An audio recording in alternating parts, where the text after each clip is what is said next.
A lot of times there is a pressure to really anchor on our capability and our logic and our reliability Yeah. in order to be seen as um, useful in these circles. Yeah.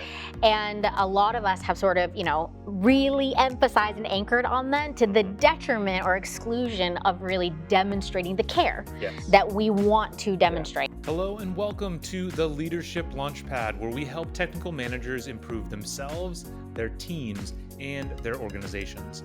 On this show, I talk with industry leaders, coaches, authors, and experts to give you actionable insights that help improve your own performance and the performance of those around you.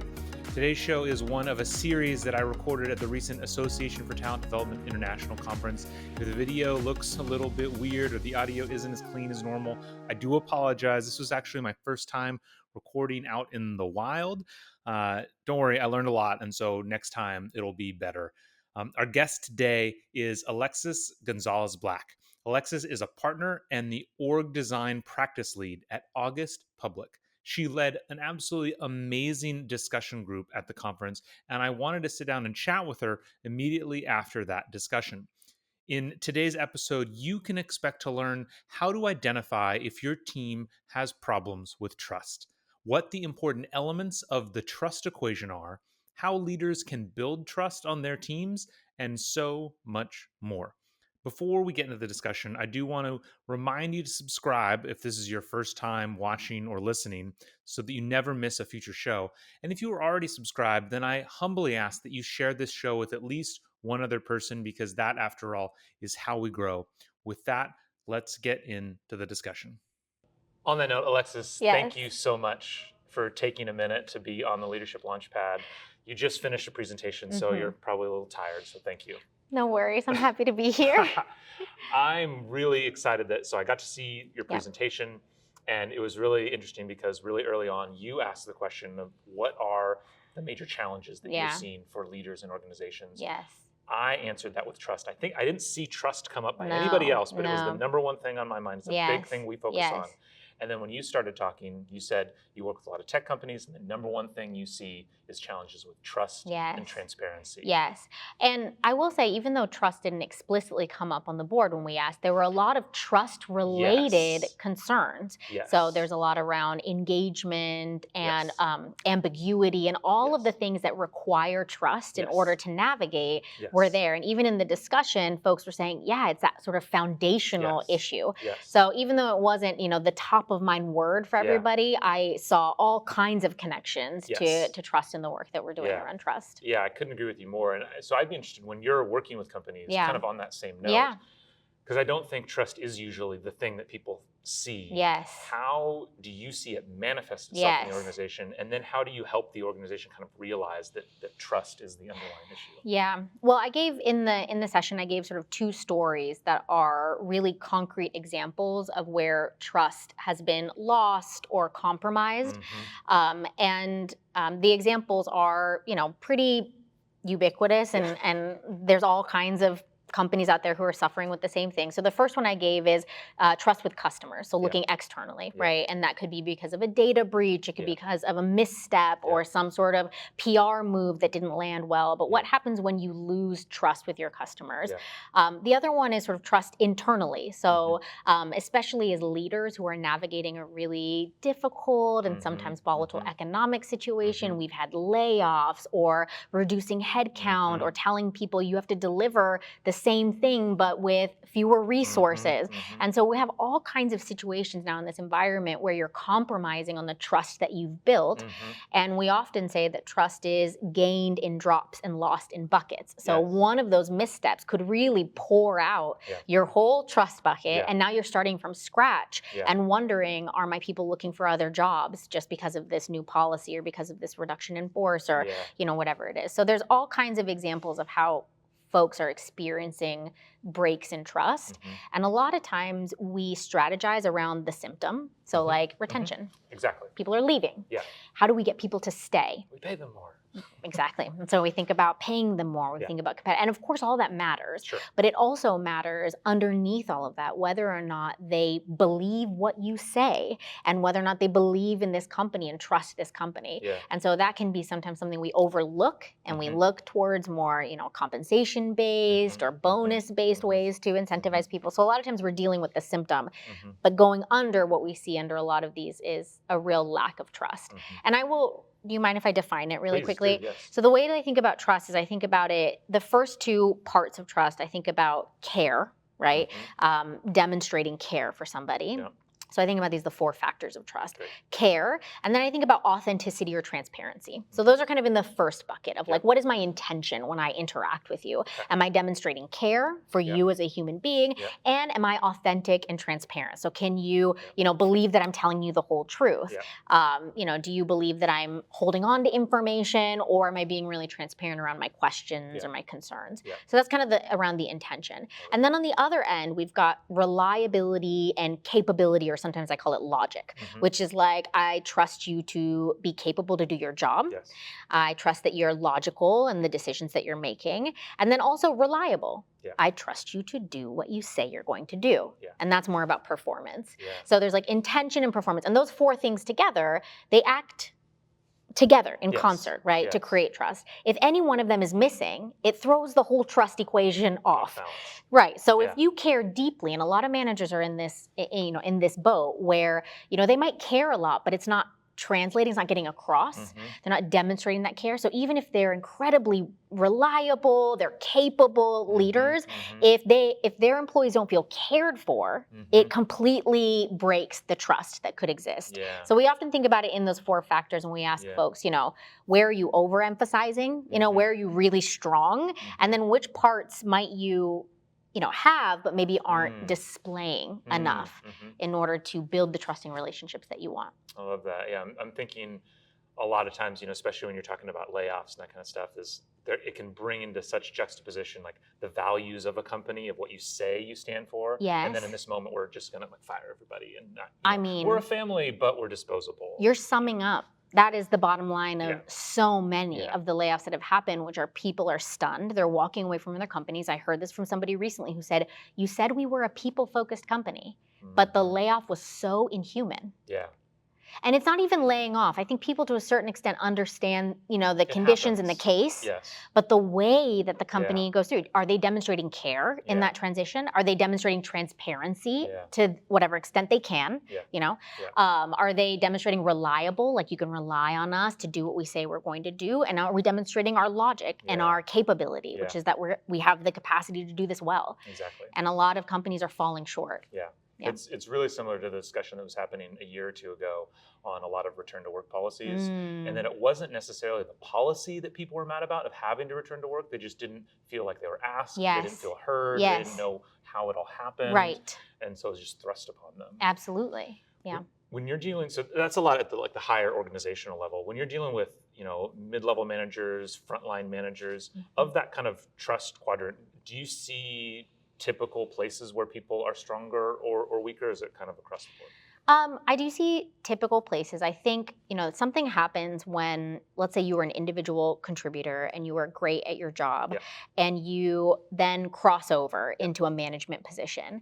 There are a couple things that immediately become strained for folks. The first is that authenticity and transparency. They start asking themselves, how much can I share? How real can I be? There's a little bit of imposter syndrome sometimes, which is, can I be authentically who I am? Do I have to put on this air of like, I'm the boss now? Because it's something that that's something that's almost taught in the popular culture of you have to have this different mask that you put on. Of course, right? So that is, especially if we grew up in corporate environments, we've seen so many folks before us really change. And all of a sudden, access to information is, so we often see that kind of authenticity, transparency wobble is what we call it a wobble when you head into a leadership position.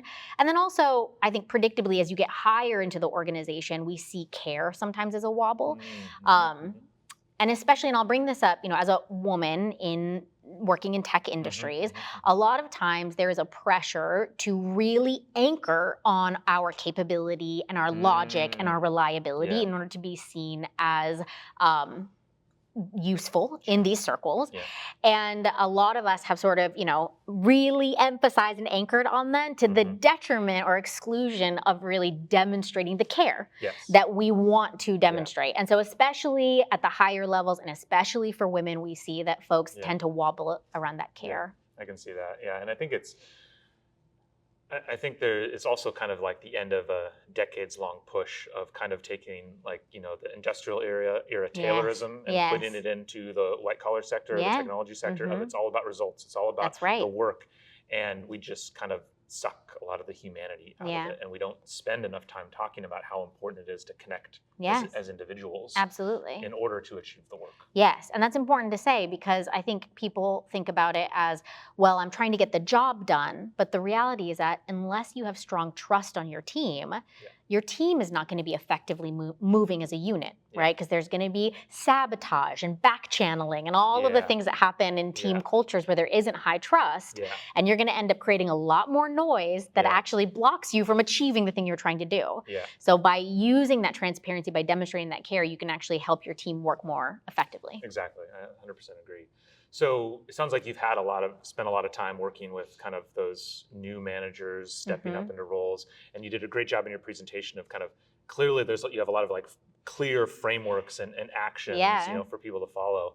I don't know, what's one thing that jumps into mind of if you're a new leader and you kind of sense that maybe trust is a challenge in your team, what's one or two things that you can try to do? Yeah, I shared this today and it bears repeating because it's a good practice. So the way that we think about change is, beyond the framework, how do you actually practice leadership? Because leadership is a practice. And I think some of us have, for a long time thought it's maybe you have it or you don't. You're either a leader or you don't, that it's something that you're sort of innately born with. Or it's something, when you look at leaders who have grown up, they've just sort of picked up on implicit clues around how to be a leader here. And so the first thing I want to say is that I believe at August Public that leadership is a practice. It's something you do. It's something you do every day. And so the practice that I love, especially for new managers, one that I shared today is called candid comms. And so it's this idea of when you're sharing a communication, because all of a sudden you're going to be the conduit through which everything passes. And you're going to be torn, right? You're going to have situations where your job is both to protect your people and advocate for your people, but now you're also responsible for holding the whole picture of the organization and what's best for the business. And those two things, sometimes they create some natural and necessary tension and friction that you are now in the driver's seat of having to navigate. So when you communicate, especially around initiatives or programs or changes in policy, sometimes you'll get that sort of canned communication from your team. And as a manager, the way that you can help reinforce the trust on your team and help balance all those perspectives is by using what we call candid comms. So it's a 4-step sort of process. The first thing is that when you're communicating with your team, you're going to want to explicitly say up front what you're trying to achieve and set the context for people, because people are smart. They don't want to have to guess around the context. So you might say something like, given this economic environment, our business, in order to remain profitable, is trying to think of ways to save money. Obvious, but a lot of times we don't communicate the context. We just expect people to execute on it and they don't have the context. So understand first, set the stage for people. The first thing is what I can tell you. It means that we will no longer be hiring outside consultants and we're going to reduce our travel budget by X, Y, and Z. What I can't tell you, I don't yet know how this is going to impact our offsite coming up or the hire that we already have approved. I don't know. And naming what you don't know. Because people, if you don't name what you do know and what you don't know, they'll assume that you're holding things back from them. Absolutely. Right? So just say up front. And it's okay. I think a lot of new leaders struggle with this because, again, I don't want to be seen as somebody who doesn't know things. But you have to be strategic and actually give them some of that and let go of the idea that they're going to not respect you for it, because the opposite is actually true. People will respect you much more if you're really transparent about what you're sharing. Well, and also it so often slows things down. I can't tell you how the number of times I've been in communication with executive leaders, and they're like, oh, we can't really say anything yet. And it's already kind of getting out through the networks in the company. People know something's happening, but you're just not saying anything because you don't have all the answers yet. It's like, well, people are already knowing and they're making up their own assumptions. Okay, to extend that, the other thing that just drives me up a wall is when people say, oh, we don't want to create any unnecessary anxiety around this. you're going in the wrong direction. Right, and you're like, first and foremost, Yes. anxiety exists. Yes. These people are already chatting in Yes. back rooms and Yes. in DMs Yes. and in all the ways. The Yes. anxiety exists. So don't think that you're going to solve any problem by holding back Yes. more information Yes. from them. You won't. Yeah. In fact, you might be creating anxiety by the Yeah. lack of communication. Yeah. And also, this is my personal pet peeve with this, it's very patronizing to think that, oh, they can't handle this Yeah. information. Yes. And so I'm going to be very, strategic about Yeah. how I'm approaching this. Yeah. And I think we can expect more of our employees. They're Yeah. adults who make decisions in their everyday life all Yeah. the time. They understand difficult decisions need to be made, and I Yeah. think we need to treat them Yeah. as adults. And Yeah. part of that is communicating. So I mentioned, the first steps, which is like framing up the context, sharing what you do know, what you don't know, Yep. and then naming the very next step. And I always say the very next step because I think people will sometimes wait until the whole plan Yes. It's same thing. Yeah. is articulated. Yes. They'll wait for the whole roadmap and everything has Yes. been approved. That's not going to happen, my friend. Yeah. You need to be communicating sooner than that. Yeah. And so you can say, our very next action is to do X and focus on the next step, Yeah. even if it's not all baked. Yeah. And that practice, that 4-step practice can love really that. help new leaders contextualize information in a way for their teams that is super effective and Yeah. helps them build trust. And I think one thing to point out that I know you mean is like that's something that can happen at every level of leadership. 100%. And even if you're at the very bottom, and some of the examples that you gave are for bigger picture initiatives. If we're not hiring anybody else in this Yes. department, or we're laying these off or whatever. As a manager, I think it is your role. I remember leadership training I went to years and years and years ago. They had the catchphrase of managers are not communicated to, they're communicated through. And I think so your job as a manager is when you receive something from above Yes. you can apply this framework, which is Mhm. amazing.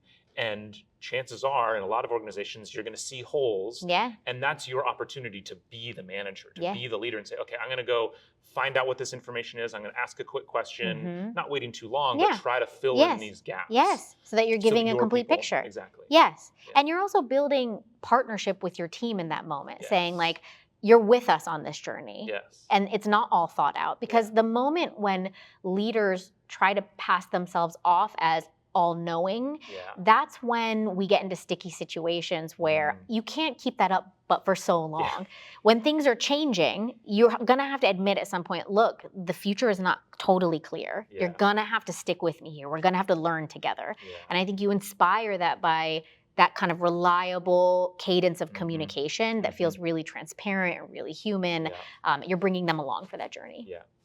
One other thing I want to bring forward from your presentation, kind of related to this, because I think this is such an excellent framework and it would really help, especially new managers, just think about it, is just, as you said, it's a practice. Leadership is a practice. Practice takes practice. Yes. And to not expect that you're going to get this right away. Yes. And to be realistic about it. You might need to have this on a sticky note on your 100%. screen for Yeah. months Yeah. before it becomes normal. And that's okay. You're trying to hone in on Yes. this one skill, Yes. practice it for however long it takes. Absolutely. And another thing that can help is, again, sharing with your team what you're trying to do. Yes. Like, create accountability for yourself and say, Yes. look, your next team sync or huddle, say, Yes.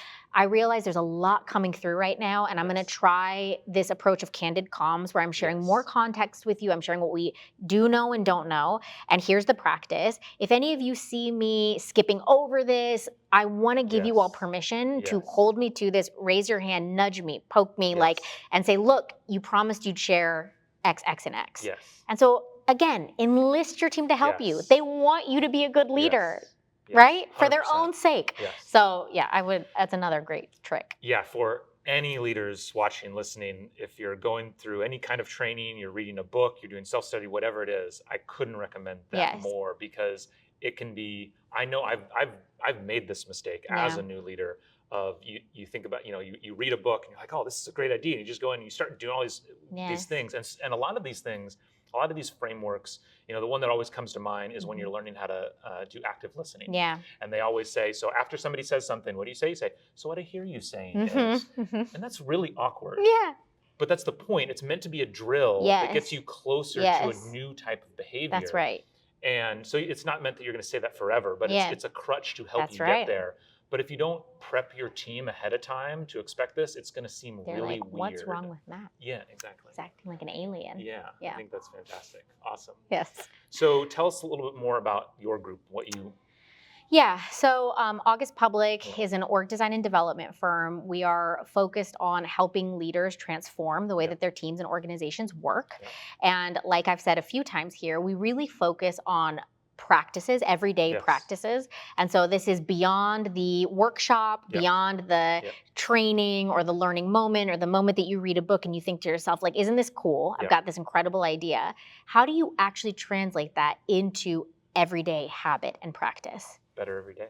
You get better every day. Look at this. Okay, so a lot of people stop there. You know, they introduce the framework, they have a binder on their desk, and it kind of gathers, dust over time, and we never do it. And so August is really focused on working with leaders to, embed deeply with organizations to figure out how do you shift those everyday practices down to the we really think about it like the atomic unit of change, right? These tiny little phrases, simple actions. Simple actions. And I said this in the session that we just did, but there's simple even phrases to use, because if you want to change the way people behave, you have to change the way that we talk, right? And so, for example, at the end of the meeting, we have so many leaders who are struggling with decision making and slow, consensus seeking behaviors. And yet at the end of every meeting, they're saying, okay, do we all agree on this? Do we all feel comfortable with this? And we offer to folks one simple phrase change, which is, instead of saying, do we all agree with this? Ask, okay, is this safe enough to try, knowing that we'll revisit it next quarter? Is it safe enough to try, knowing that little phrase changes? And if you can do that, you can shift the whole bar for decision making in the organization. You go from asking people, do I feel comfortable, which is a lot, right? How many people are truly comfortable with any change that happens? And they're like so far from, they're still not going to raise their hand because there's just so many questions that come up. That's right. And that's when you get that sort of, again, the decision after the decision. So you leave the meeting thinking you're all aligned, but then everybody's like, I really am not comfortable with this. Unfortunately, that's not the bar now. The bar is this safe to try? So, we try to implement these daily practices at August that really help people shift. And sometimes that comes, at the very top in sort of learning and developing champions, or it comes to coaching, or it comes to sitting in those meetings. For teams that are really stuck in these sort of like calcified old ways of working, sitting with them and coaching them and facilitating those moments to help shift daily behavior to change the way your teams work. So my firm August does that, and I think that's really the only way that deep, lasting, sustainable change happens is like in the flow of work with the people in those daily habits. Absolutely. Well, this has been absolutely fantastic. Alexis. I'm really glad you were able to. You really brought a lot of energy, and this is amazing, given all the energy that you just poured into that presentation. Just dancing around on stage, So thank you so much. Absolutely. It's great. Thank you for having me. Absolutely. All right. Thank you so much for listening to today's show. If you are looking for help turning your organization's great engineers into great managers, me and my team at Better Everyday Studios would love to help. We deliver targeted and interactive training workshops that are designed to help build the 3 fundamental skills of any new manager: building trust, giving feedback, and setting goals. Reach out to me through matt@bettereverydaystudios.com so we can start making your organization better every day.